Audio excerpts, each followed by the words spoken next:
नमस्कार बच्चों, स्वागत है आपका आज की कक्षा में। और आज की हमारी हिंदी की कक्षा का विषय है काव्य सौंदर्य के तत्व। ठीक है, काव्य सौंदर्य के तत्व क्या होता है आपको बता दूं कि आपकी परीक्षा में 6 अंकों के प्रश्न आते हैं काव्य सौंदर्य के तत्व से। पहले तो काव्य सौंदर्य देख लेते हैं। काव्य की सुंदरता को बढ़ाने वाले तत्व, ऐसी चीजें जो हमारे काव्य को और भी सुंदर कर देती हैं, वो काव्य को सौंदर्य के तत्व कहलाते हैं। कौन सी होती हैं वो चीजें? वो 3 बातें हैं। पहली है रस, दूसरी है छंद और तीसरी है अलंकार। ये 3 वो साधन हैं, ये 3 वो कार्य हैं। यदि हमारी कविता में वो हैं तो कहीं ना कहीं हमारी कविता साधारण कविताओं से सुंदर है। रस, ये क्या होता है? कभी कभी किसी कविता को पढ़कर हम रोने लगते हैं।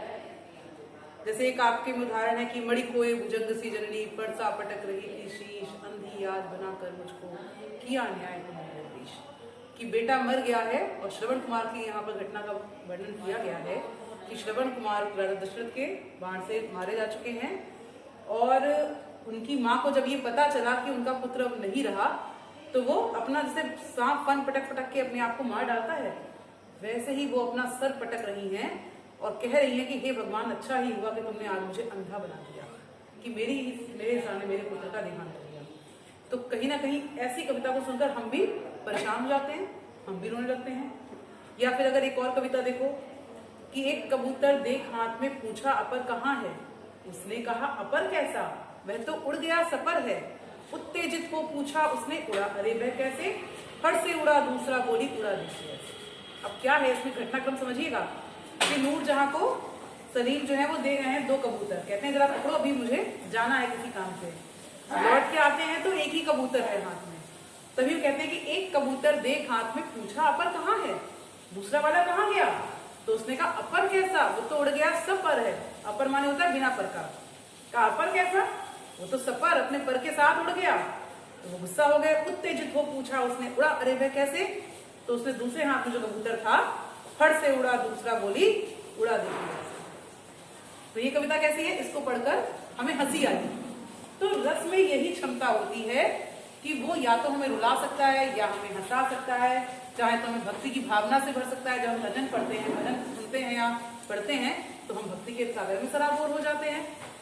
कई बार हम वात्सल्य रस की कोई बहुत अच्छी कविता पढ़ते हैं, सूरदास जी का कोई पढ़ते हैं, किलकत कान हुटुरवनी आवत, मणि में कनक नंद के आंगन बिंब पकड़ी वे धावत।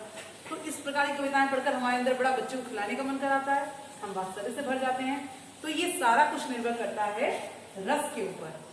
तो अगर रस का प्रयोग कविता में किया गया है, कविता रस को ध्यान में रखकर रची गई है, तो कहीं ना कहीं हमारी वो कविता अन्य कविताओं से ज्यादा बेहतर होगी।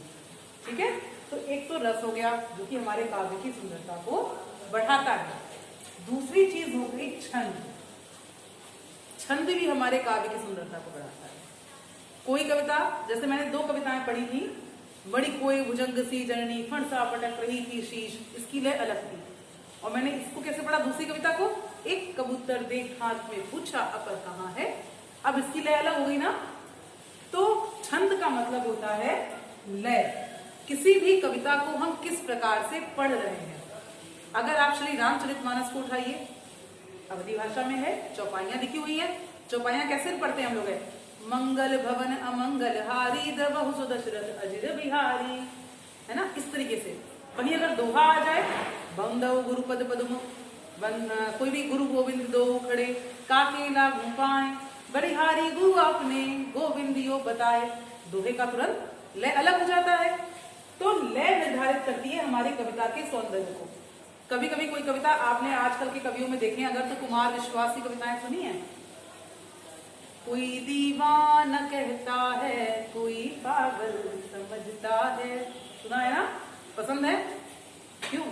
कहीं ना कहीं उनकी लय कविता की बड़ी अच्छी लगती है और फिर उनकी इस लय को लेकर जाने कितने कवियों ने अपनी अपनी कविताएं रच डाली। तो कविता की लय यानी कि छंद भी कविता के सुंदरता को बढ़ाती है और ये काव्य सौंदर्य का दूसरा तत्व है। ठीक, आया समझ में ना? छंद क्या होता है ये समझ गए। इसके बाद आती है बात अलंकार की। अगर हमने कोई बात सीधे सीधे कह दी तो उसका प्रभाव नहीं पड़ता, लेकिन कई बार क्या होता है हमारे समाज में, हमारे घर में जो बड़े बूढ़े हैं, जब अपनी बात कहते हैं तो कुछ दो चार उदाहरण भी देते हैं, कोई बढ़िया बढ़िया कहावतें कहते हैं, अरे हमने तो दांत खट्टे कर दिए पड़ोसियों के, मुहावरे का प्रयोग कर दिया ना, तो उनकी बात थोड़ी ज्यादा वजन वाली हो जाती है। कुछ लोग तो साथ में संस्कृत के उदाहरण देते हुए चलते हैं कि भाई हाथ ना प्रतिकूला नहीं, परेशान ना समाज रहे, भाई अपने लिए जो नहीं सही लगे दूसरे के साथ नहीं करना चाहिए, जो अपने लिए अच्छा लग रहा है वैसे व्यवहार दूसरों के साथ करो। तो उन्होंने संस्कृत में एक उदाहरण दे दिया तो उनकी बात और वजन वाली हो गई। वैसे ही ये तो हो गई बात को अपनी महिमामयी बनाने वाली। अलंकार में भी कुछ ऐसा ही होता है। अगर हमने कोई बात बहुत सुंदर तरीके से रच दी, जैसे कि हमने कह दिया हमें सोने का और धतूरे के बारे में बताना था, दोनों का एक ही काम है, तो संस्कार आपने पिछली बार जो है पढ़ा होगा यमक अलंकार का उदाहरण कि कनक कनकते सौगुनी मादकता अधिकाय, या खाए गौराय जग व पाए गौराय। कनक कनक 2 बार आया है, दोनों कनक का अर्थ अलग है। एक कनक का अर्थ क्या है? धतूरा, और एक कनक का अर्थ क्या है? सोना। तो कह रहे कि कनक कनकते सौगुनी मादकता अधिकाय, दोनों का ही मद है, अगर अधिक हो जाता है ये दोनों ही चीजें, अगर सोना अधिक हो जाए तो व्यक्ति क्या हो जाता है? या पाए बोराए जग व खाए बोराए, बोरा जाता है दोनों ही चीजों में। अगर धतूरा ज्यादा खा ले तो बोरा जाएगा, पागल हो जाएगा। और ऐसे ही अगर बहुत ज्यादा सोना हमें मिल जाए कि एक कमरा दे दिया और ये सोने से भरा हुआ है, तो हमको सोना देख के ही हम कहीं ना कहीं पागल हो जाएंगे कि इतना सारा सोना मेरे जीवन में, मेरी आंखों के सामने, ये सब मेरा है, और इसी में हम पागल हो जाएंगे। तो ये साधारण सी बात को कवि ने कितनी कुशलता से एक ही बात, मतलब बात सब एक ही थी दोनों के साथ में, बस केवल कनक कनक 2 बार लिख दिया, और लास्ट में क्या कर दिया? या खाए गौराए जग व पाए गौराए, है ना। तो हमारी कविता थोड़ी बेहतर हो गई, कुछ अलग हो गई। साधारण बात को अगर वो ये कहते, एक कविता में लिखते कि सोना अगर अधिक मिल जाता है तो व्यक्ति पागल हो जाता है, धतूरा यदि व्यक्ति अधिक खा ले तो व्यक्ति पागल हो जाता है, तो इसका इतना प्रभाव नहीं होता। लेकिन जब उन्होंने एक ही बात, मतलब इन दोनों बातों को एक ही पद में जो है संग्रहित करा उन्होंने जब, तो ये कहीं ना कहीं बेहतर हो गया, एक ही पद में डाल दिया तो ये बेहतर हो गई। ऐसे ही आप लोग ने सुना होगा खड़क सिंह के खड़कने से खड़कती हैं खिड़कियां, खिड़कियों के खड़कने से खड़कता है खड़क सिंह। थोड़ा अच्छा लगा ना। हम लोग खेलते हैं कचावड़ पकावड़ बोल के दिखाओ 10-10 बार। तो क्यों विशेष है ये, क्यों इतने अच्छे लगते हैं हम लोगों को? क्योंकि यहाँ पर भी एक चमत्कार है, वो है अलंकार का प्रयोग। पहले वाले में खा वर्ण बार बार आ रहा था। 10th क्लास के हो? जरा पीछे बैठ जाओ, अलग अलग सीट पर, जिग जैग में बैठना, बैठ जाओ अभी यहीं पर, पढ़ा रही हूँ ना हिंदी, तुम लोग सब हिंदी वाले ही तो हो, बैठ जाओ। अलग अलग लाइन में बैठना, एक इधर बैठना एक उधर बैठना, ठीक है। तो खावड़ खड़क सिंह के खड़कने से खड़कती हैं खिड़कियां, चंदू के चाचा ने चंदू की चाची को, ये सब बहुत पढ़े हुए ना, तो ये भी हमारी कविताएं थोड़ी अच्छी लगती है पढ़ने में, क्योंकि यहाँ पर अलंकार का प्रयोग है। तो यही होता है अलंकार। तो ये 3 वो तत्व हैं जो हमारी कविता की सुंदरता को बढ़ाते हैं, और इनको कहते हैं काव्य सौंदर्य के तत्व। आपकी परीक्षा में 2-2 अंकों का प्रश्न आएगा। आपके सिलेबस में 2 रस हैं, एक है हास्य रस। अगर देखा जाए तो रसों की कुल संख्या 9 है, लेकिन आपके पाठ्यक्रम में केवल 2 ही रसों को सम्मिलित किया गया है, हास्य रस और करुण रस। छंद जो है वो आपके में 2 छंदों का प्रयोग किया गया है। एक तो आपके सिलेबस में है सोरठा छंद, सोरठा, और दूसरा है रोला। ये 2 छंद आपको पढ़ाए जाएंगे, इनका आप विधिवत अध्ययन करेंगे, समझेंगे इनको। अलंकार 2 प्रकार के होते हैं, शब्दालंकार और अर्थालंकार। जब अलंकार पढ़ाऊंगी तब विस्तार से बताऊंगी, अभी मैं संक्षेप में बता रही हूँ। 2 प्रकार के अलंकार होते हैं, शब्दालंकार और दूसरा है अर्थालंकार, जहां पर शब्द के कारण कविता में चमत्कार उत्पन्न होता है। जैसे कि मैंने कनक कनक वाला उदाहरण दिया, अभी शब्दों का ही तो प्रयोग किया, लेकिन कविता हमारी सुंदर हो गई। तो शब्दों का प्रयोग करने के कारण हमारी कविता जो सुंदर होती है, कविता में चमत्कार उत्पन्न होता है, तो होता है शब्दालंकार। जैसे कि मैंने अभी आपको यमक अलंकार का उदाहरण बताया, इसके अलावा मैंने आपको अनुप्रास अलंकार का उदाहरण बताया, जो खड़क सिंह की खड़कने से खड़कती हैं खिड़कियां, ये वाला जो उदाहरण था जिसमें एक ही वर्ण बार बार आ रहा है, वो आपका हो गया था अनुप्रास अलंकार। ये शब्दालंकार है बच्चों। इसके अलावा श्लेष अलंकार, जैसे कि एक शब्द अगर एक ही बार प्रयोग हुआ और उसके अर्थ बहुत सारे हो गए, वो श्लेष होता है। वो आपने पिछले वर्ष पढ़ा होगा 9वीं में। ये आपके पिछले वर्ष का सिलेबस था। इस वर्ष आपके पाठ्यक्रम में अर्थालंकार है। जब कविता के अर्थ को हम समझेंगे और फिर हमें लगेगा वाह क्या बात कही कवि ने, मजा आ गया। अर्थ को समझने के बाद अगर हमें ये अनुभूति होती है तो वो कौन सा अलंकार होता है? अर्थालंकार। ये भी कई, ये तो बहुत सारे हैं, लेकिन प्रमुख हैं इसमें आपका उपमा, रूपक